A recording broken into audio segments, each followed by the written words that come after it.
Informação especializada, influente e confiável. Podcast MIT Technology Review Brasil.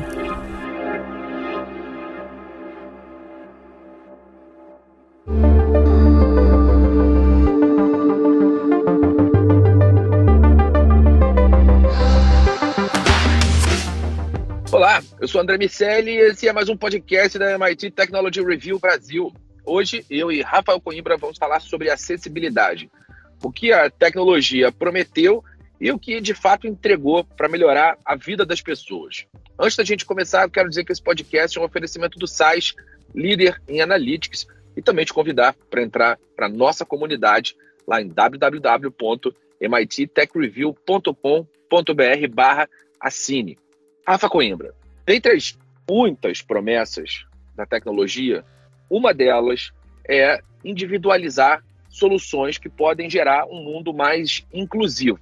Só que nem sempre as coisas acontecem do jeito que elas foram previstas. Rafa, me conta qual a visão equivocada sobre as tecnologias relacionadas à acessibilidade e quais são as críticas que são levantadas em relação a esses projetos de acessibilidade.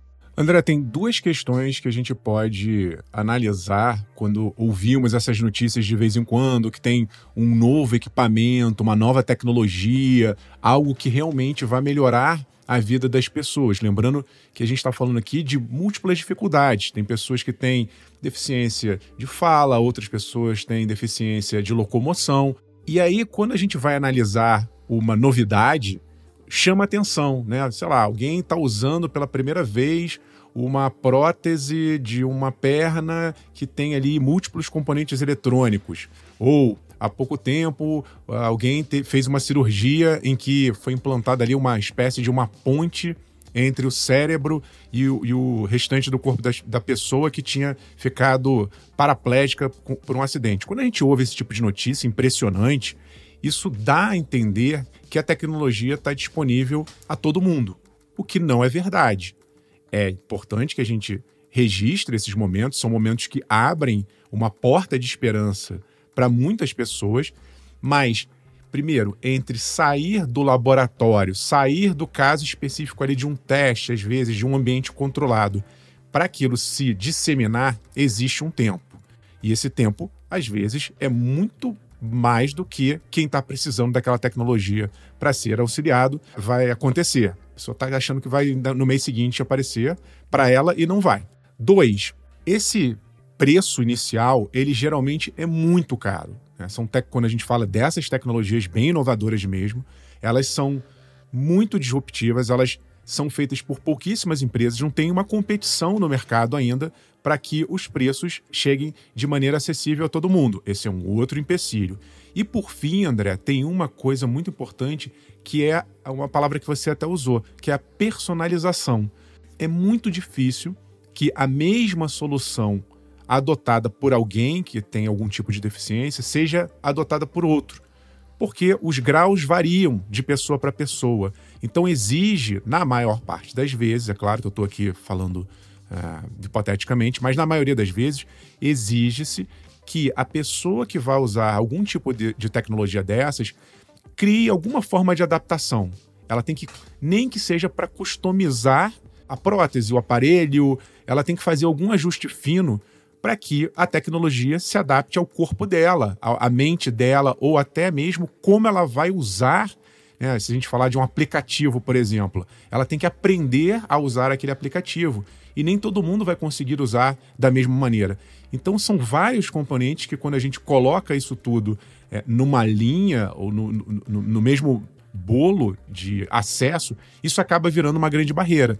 Então, quem precisa de tecnologia para ter uma vida mais acessível sofre com a demora do tempo. A gente que fica vendo os anúncios das empresas, né, de tanto em tantos meses, ou pelo menos uma vez por ano, as grandes empresas anunciam novidades em seus softwares, em seus hardwares, mas isso se dá no contexto de tecnologias que são feitas para as pessoas que não têm algum tipo de deficiência. E aquelas que têm deficiência ficam, muitas vezes, esperando anos e anos até que uma grande inovação surja e possa ajudá-las a ter uma vida mais acessível.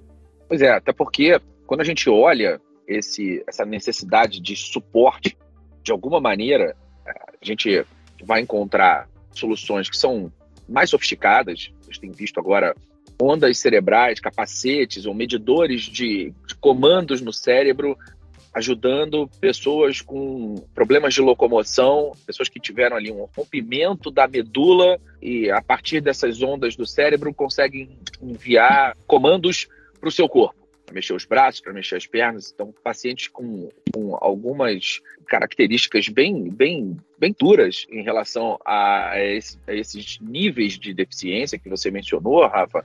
Do outro lado, tem elementos de acessibilidade nos softwares, nos sistemas operacionais, suportes que são para questões mais simples, que têm evoluído, mas que poderiam ter tido uma evolução mais rápida, eventualmente tivessem sido priorizados pelas Big Techs, pelos departamentos de engenharia e de Customer Experience, porque tem um mercado aí.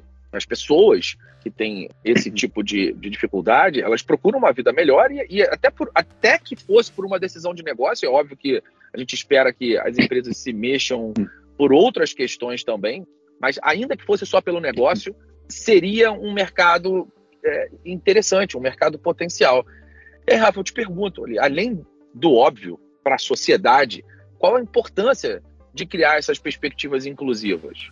A importância, André, é que nós já somos 8 bilhões de seres vivendo neste planeta e nós temos uma trajetória agora de futuro de envelhecimento populacional. Isso vai requerer que a gente repense como nós vamos ser assistidos. E eu estou falando aqui, né, óbvio, a gente começou a falar de algumas pessoas que têm deficiência por algum fator muito cedo, mas é de se esperar que uma boa parcela da população, quando ficar mais velha, terá algum tipo de dificuldade, por exemplo, de locomoção.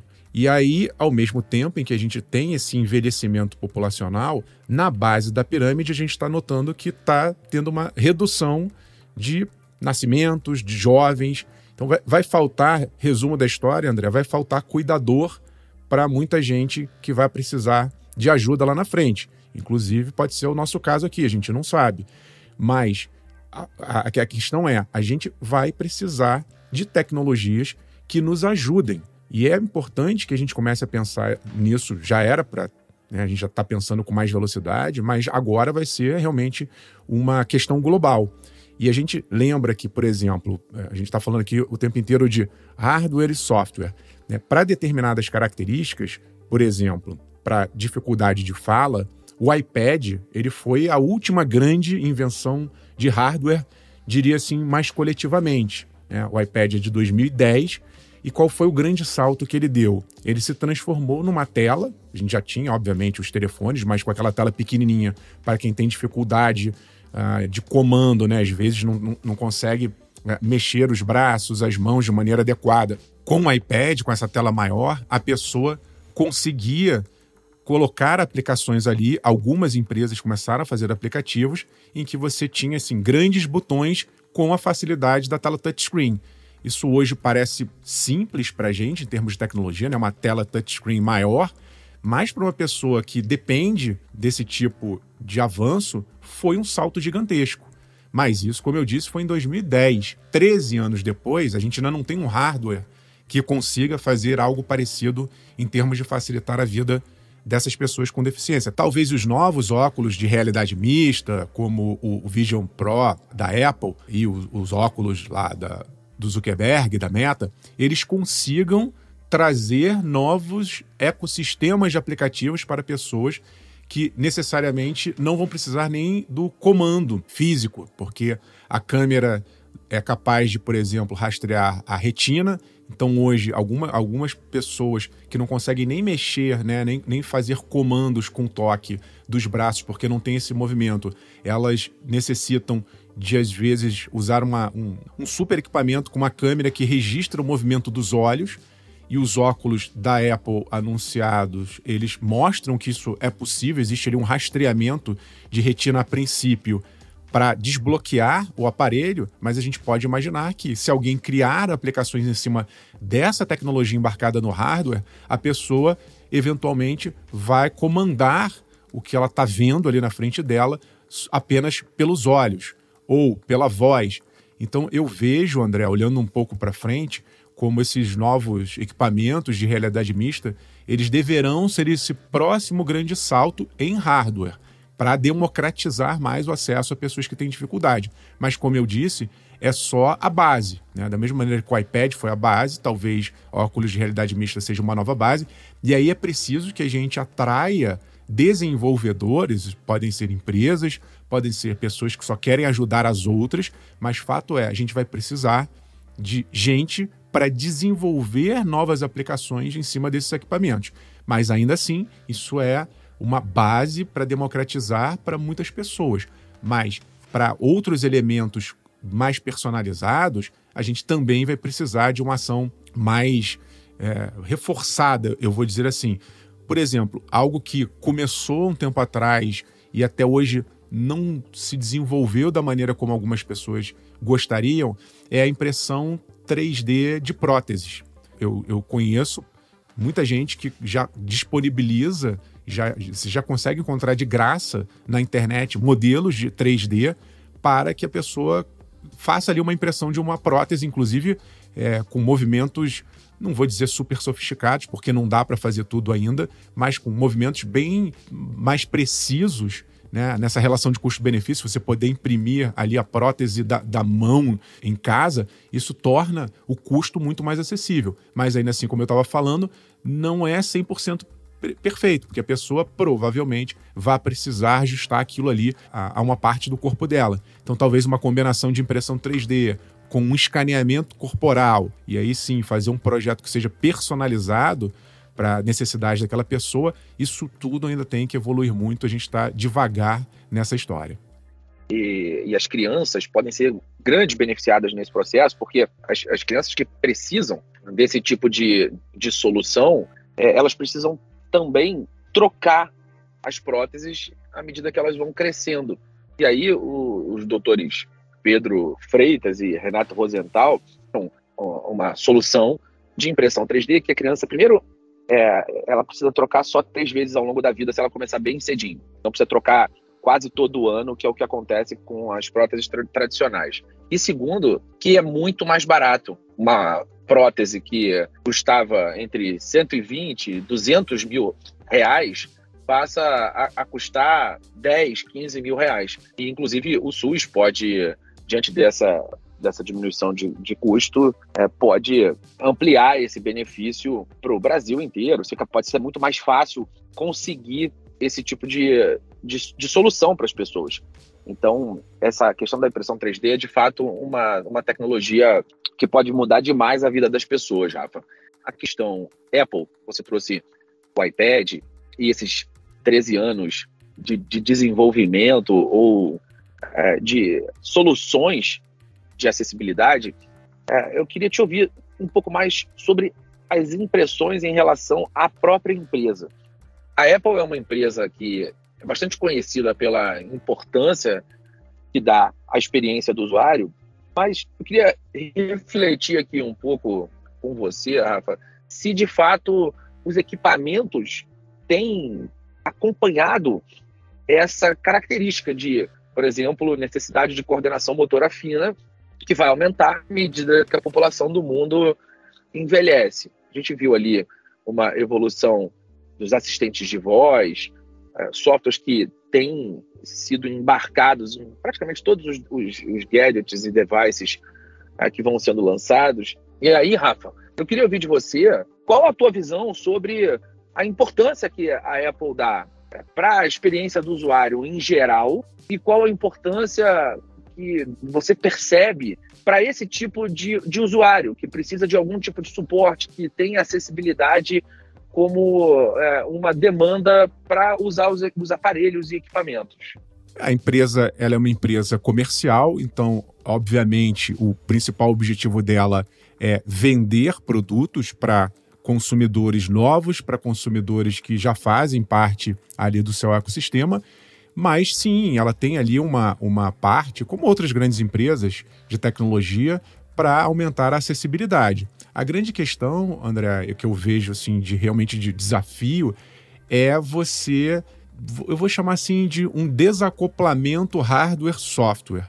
Ou, melhor, talvez a gente pudesse criar algum entendimento dentro desses equipamentos físicos que eles pudessem se adaptar de acordo com a pessoa, né? Ou que existissem mais aplicações que conseguissem entender o que a pessoa necessita e se moldassem a ela. Estou falando aqui de uma maneira muito genérica, mas me parece que esse é o grande gargalo, porque se você coloca um equipamento que você não consegue mexer nele, de uma vez que ele é vendido, um tablet, um notebook, não dá para a pessoa mudar o que está fisicamente ali. Então a solução, me parece que ela vem por meio de como essa máquina percebe o corpo da pessoa, como eu falei, talvez a gente buscando mais aplicações de vídeo, de áudio e de toque, para que a máquina quase que faça ali uma fusão com o corpo, mas ao mesmo tempo que ela não só perceba essa personalização, mas que ela entenda as necessidades de cada pessoa. Então é como se eu tivesse ali,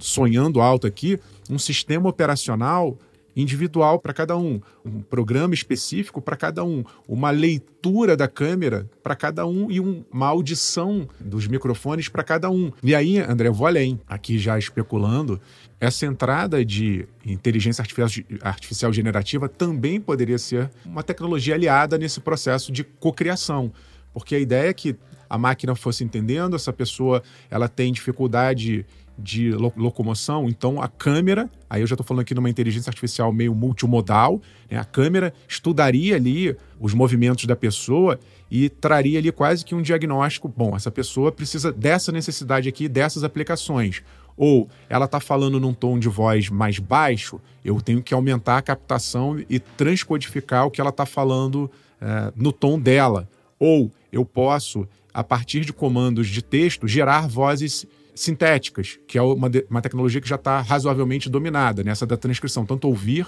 e transformar em texto, quanto pegar o texto e transformar em voz.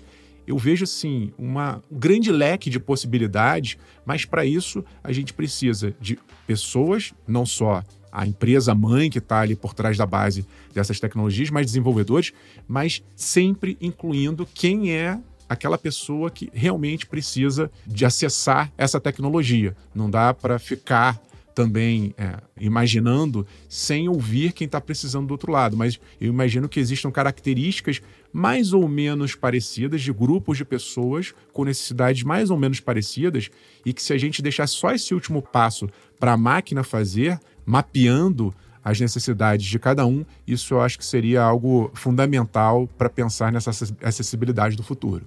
Para a gente amarrar essa história com você, eu quero te ouvir em relação às perspectivas de futuro e da velocidade desse avanço. Eu acho que vai melhorar, André. Estou tentando aqui ser um pouco mais otimista, mas com uma base em fatos. Como eu citei, tem duas grandes novas tecnologias que podem ser que vinguem ou não, mas eu acredito que sim, elas têm grande potencial de crescimento.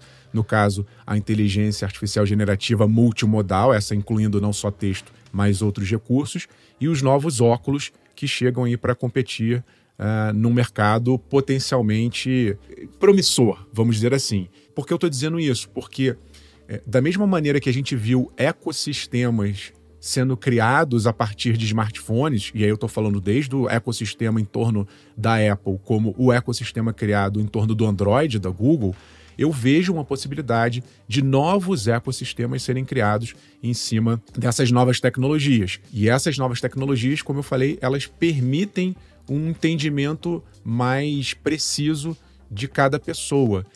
Agora, a gente tem que colocar também, por exemplo, dividir, né? Eu estou falando aqui, geralmente, de um contexto mais da vida pessoal, né? Que não tem relação com o trabalho, e a gente pode também colocar essas pessoas mais acessíveis dentro de um mercado do trabalho. E aí também eu vejo uma possibilidade, ou vejo com um pouco mais de otimismo esse cenário, porque a gente observa um movimento de pelo menos parte das profissões, parte de alguns trabalhos serem possíveis de acontecerem remotamente. E aí essas tecnologias que acessam, dão acessibilidade para pessoas que não necessariamente precisem se locomover a, por exemplo, um escritório, elas também acabam auxiliando, fazendo com que as pessoas em casa, com alguns equipamentos voltados para as necessidades delas, elas consigam também se inserir no mercado de trabalho. Nesse caso, eu acho que também a gente tem um grande desafio pela frente, é claro, mas eu vejo com bons olhos a inserção de pessoas com necessidades especiais dentro do mercado de trabalho por conta de mudanças sociais do próprio mercado. Mas, sim, André, a gente precisa, e aí eu acho que deveria ser uma cobrança da sociedade. A gente vem falando muito também recentemente aqui sobre diversidade de ideias, e isso passa pela acessibilidade. A gente precisa incluir diversas pessoas com necessidades específicas, porque elas trarão novos olhares, trarão novas ideias que podem nos ajudar a resolver grandes problemas. Agora assim, Rafa, hora de virar a chave. Eu quero te perguntar no que você vai ficar de olho essa semana. O que mais você precisa saber? Estou de olho, André, numa decisão da OpenAI, que é a criadora do ChatGPT, e por acaso agora, falando, né, estava conversando contigo sobre o tema do podcast, e acho que tem até a ver com o que a gente acabou de falar. É o seguinte, saiu uma notícia esses dias de que pela primeira vez, ali depois do surgimento do GPT, ali no fim do ano passado, as buscas pela tecnologia, né, o acesso ao site, as buscas diminuíram, começaram a cair. Isso dá a entender, no primeiro momento, que aquele hype, aquela onda, aquela euforia iniciada com o lançamento do ChatGPT, que isso estaria meio que passando, né? A gente estaria entrando naquele velho formato do hype cycle, indo para um vale da desilusão.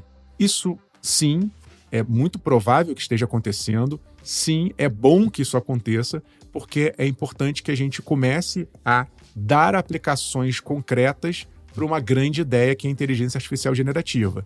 E aí eu, pegando essa informação, ela coincidentemente acontece no mesmo momento desse anúncio da OpenAI, que é o de abrir aplicações ou desenvolvimento de aplicações por meio da sua interface, né, sua API.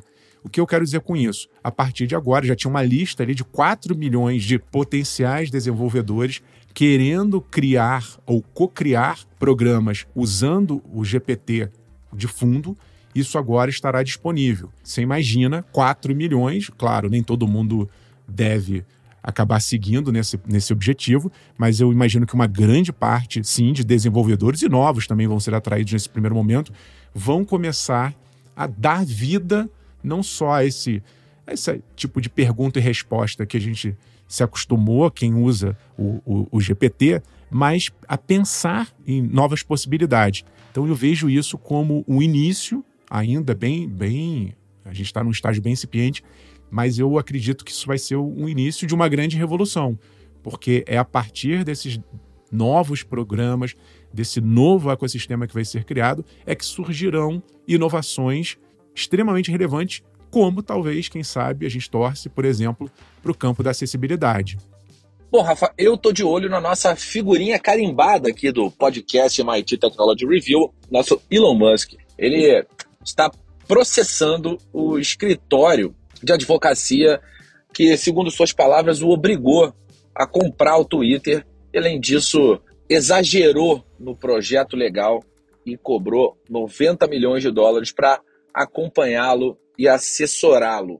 Ele faz diversas acusações sobre o interesse econômico do escritório e os acusa de enriquecimento sem causa, violação do dever fiduciário, auxílio e cumplicidade desse dever fiduciário, violação do Código de Negócios e Profissões da Califórnia. Enfim, tem uma série de acusações e um pedido de restituição dessa taxa de $90 milhões. E aí, a ideia é que, ainda que o tribunal não obrigue a Watchell, que é o nome do escritório a devolver essa taxa de maneira integral, o Musk pede para que seja reembolsada a diferença entre a taxa total de 90 milhões de dólares que o escritório recebeu e a taxa razoável, a taxa que teria sido justa se eles tivessem seguido as regras de cobrança da proposta de uma carta de 21 de junho daquele ano. O Elon Musk é uma figura extremamente controversa. Ele, de alguma maneira, tem essa prática de contestar as contas. Ele se recusou a pagar o escritório do Twitter, despesas de ex-funcionários e contas de serviços de nuvem da Google. Enfim, não é a primeira vez que isso acontece. E, claro, isso sempre traz pautas para a MIT Technology Review. A gente está aqui olhando o mundo da tecnologia e esse é um mundo que tem no Elon Musk uma figura extremamente influente e relevante, Rafa Coimbra. Fora toda a competição que agora vai ficar ainda mais acirrada com o Threads e a gente vai, sem dúvida nenhuma, analisar do lado de cá. Bom, meus amigos, antes da gente ir, eu quero lembrar que esse podcast é um oferecimento do SAIS. Meu amigo Rafa Coimbra, até a semana que vem e um grande abraço para você. Um abraço, André, e a todo mundo que nos ouve. Semana que vem tem mais podcast da MIT Technology Review Brasil. Até lá! Você ouviu o podcast MIT Technology Review Brasil, apresentado por Tech Institute.